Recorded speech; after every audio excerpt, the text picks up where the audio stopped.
ngopi ulah nyebutna teh kana lambung. Ada hareup teuy ulah. Hejo-hejoan mah kana rematik cenah nyebutna. Eta ku hayam beer ulah di wae. Aduh, ieu kumaha cing teh. Urang teh kieu we dikieukeun tuh babaturan urang oge.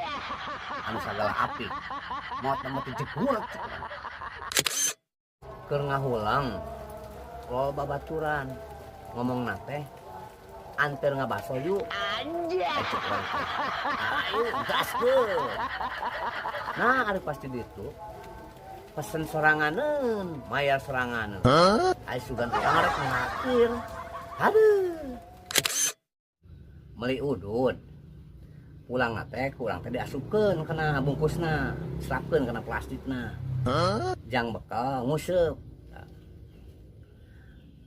Ari pas beak ududna kurang teh alungkeun si cangkangna teh walungan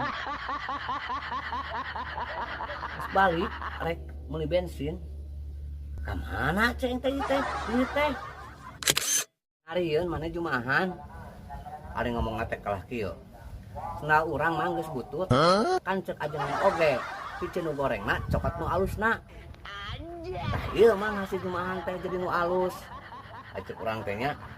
Aduh. Dek, mana kopi? Tah, terjadi meser nage. Nah, aku naon, Dek, teu meser. Cek tukang dagang na oge, beli 2 dapat 1. Jadi teu meser. Sanes kitu ieu, Dek. Eta teh beli 2 gratis 1. Anjay. Dua masa deui. Lah, ali. Aduh. Boga babaturan. Papangeh jeung babaturan sakolana. Maena teh geus jadi dokter jiwa. Ditanya aku babaturan urang teh. Kumaha cara ngecek cager jeung henteuna nu gelo? Gampang. Sariakeun we bak sing pinu, sendok, gelas, jeung siwur, heueuh gayung atuh. Keun cenah disaatkeun. Cek babaturan urang teh. Nya pasti milih siwur heueuh gayung atuh. Ah henteu oge. Ya kocorkeun tina keran bakna jadi we saat. Ah seueuhnya. Aduh aing geus milih siwur berarti aing can cager. Aduh.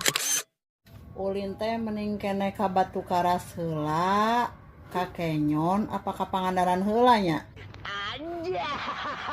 Punten euceu sakali deui punten.